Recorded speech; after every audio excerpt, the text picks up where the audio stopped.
मनोविश्लेषणवाद भाग 2। प्रेमचंदोत्तर उपन्यासकारों में जैनेन्द्र कुमार 2 जनवरी 1905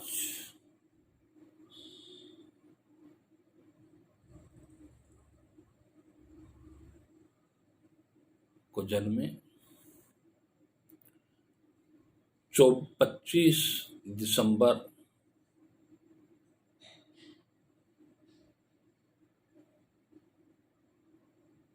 1988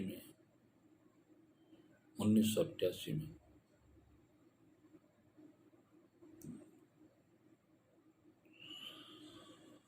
देहांत हो गया। वह हिंदी उपन्यास के इतिहास में मनोविश्लेषणात्मक परंपरा के प्रवर्तन के रूप में मान्य है। जैनेन्द्र अच्छे पात्रों की सामान्य मति में सूक्ष्म संकेतों की निहिति की खोज करके उन्हें बड़े कौशल के साथ प्रस्तुत करते हैं। उनके पात्रों की चारित्रिक विशेषताएं इस प्रकार से संयुक्त होकर उभरती है। जैनेन्द्र के उपन्यासों में घटनाओं की संगठनात्मकता पर बहुत कम बल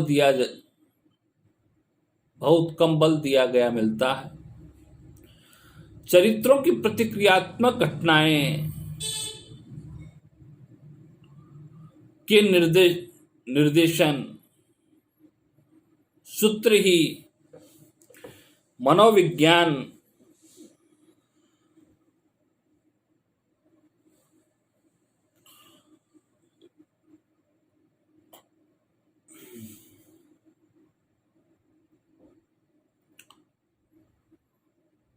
और दर्शन का आश्रय लेकर विकास को प्राप्त होते हैं। मनोविश्लेषणवाद का प्रवर्तक फ्रायड को माना जाता है। फ्रायड ने मानव अस्तित्व के 3 भाग चेतन, अवचेतन और उपचेतन किए। उन्होंने काम और व्यक्ति की दमित भावनाओं को सर्वाधिक महत्व दिया। फ्रायड के शिष्य एडलर ने काम की जगह अहम को मुख्य माना, जबकि उनके एक अन्य शिष्य युंग ने दोनों को एक साथ रखा। हिंदी में इलाचंद्र जोशी, जैनेन्द्र अज्ञे इसी विचारधारा से प्रभावित साहित्यकार है। हिंदी या भारतीय विश्व की एक प्रमुख भाषा है।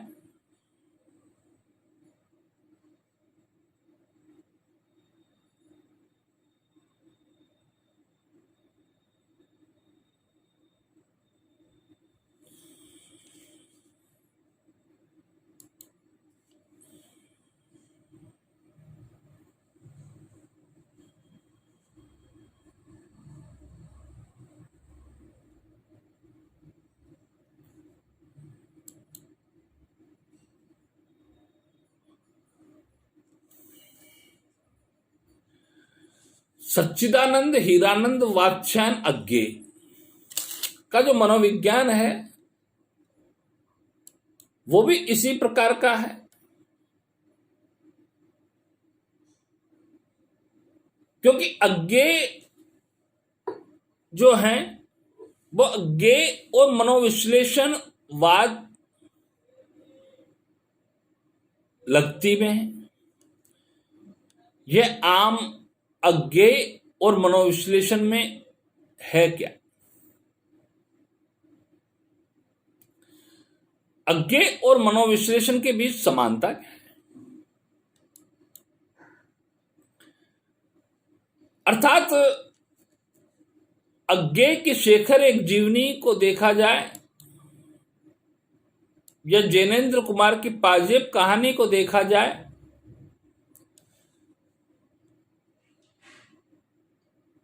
तो इन सबके अंदर अवचेतन मस्तिष्क की चीज सामने उभर करके आती है। इलाचंद्र जोशी को भी ले लिया जाए तो भी हम देखते हैं कि काम जीवन के चार पुरुषार्थ, धर्म, अर्थ, काम, मोक्ष में से एक है काम। प्रत्येक प्राणी के भीतर रागात्मक वृत्ति की संज्ञा काम है। वैदिक दर्शन के अनुसार काम सृष्टि से के पूर्व में जो एक अविभक्त तत्व था, वह विश्व रचना के लिए दो विरोधी भावों में आ गया। इसी को भारतीय विश्वास में यूं कहा जाता है कि आरंभ में प्रजापति अकेला था, उसका मन नहीं लगा, उससे अपने शरीर में दो भाग, आधे भाग में स्त्री, आधे भाग में पुरुष बन गया। तब उसने आनंद का अनुभव किया। स्त्री और पुरुष का युग्म संतति के लिए आवश्यक है और उसका पारस्परिक आकर्षण ही काम भाव का वास्तविक स्वरूप है। प्रकृति की रचना में प्रत्येक पुरुष के भीतर स्त्री और प्रत्येक स्त्री के भीतर पुरुष की सत्ता है। ऋग्वेद में इस तथ्य की स्पष्ट स्वीकृति पाई जाती है, जैसा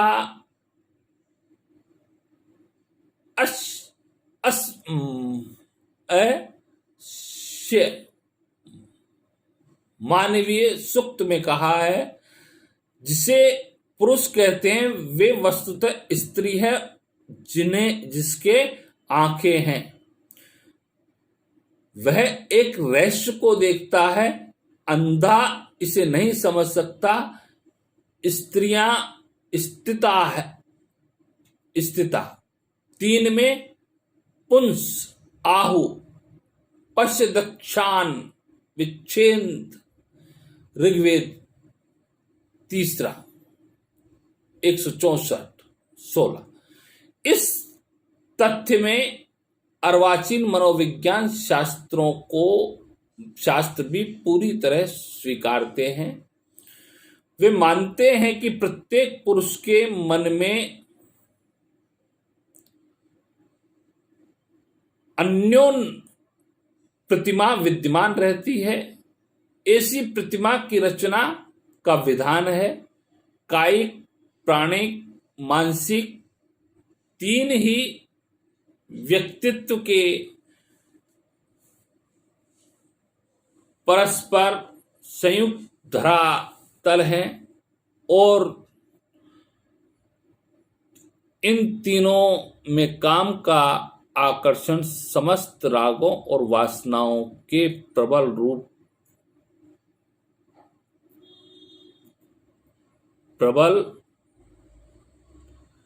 रूप में अपना अस्तित्व रखता है।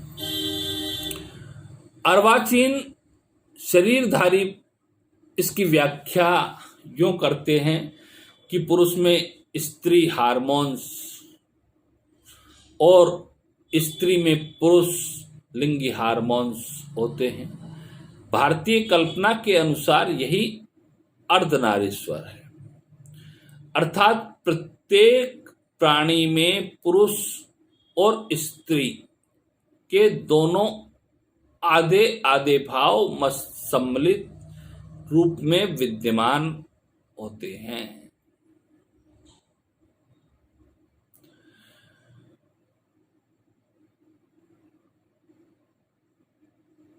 सब में उभयलिंगी देवता ओतप्रोत हैं। एक मूल पक्ष के दो भागों की कल्पना को ही माता पिता कहते हैं। इन्हें इन्हीं के नाम द्वारा पृथ्वी और अग्नि सीमा है, अग्नि सोम है, दयो पिता, पृथ्वी माता, यही विश्व में माता पिता है। प्रत्येक प्राणी के विकास का जो आकाश या अंतराल है, उसी को सह युक्त इकाई द्वारा पृथ्वी पर एक प्रतीक के द्वारा प्रकट की जाती है। इसी को जायसी ने इस प्रकार कहा, दयावा पृथ्वी माता योसा वृथा पृथ्वी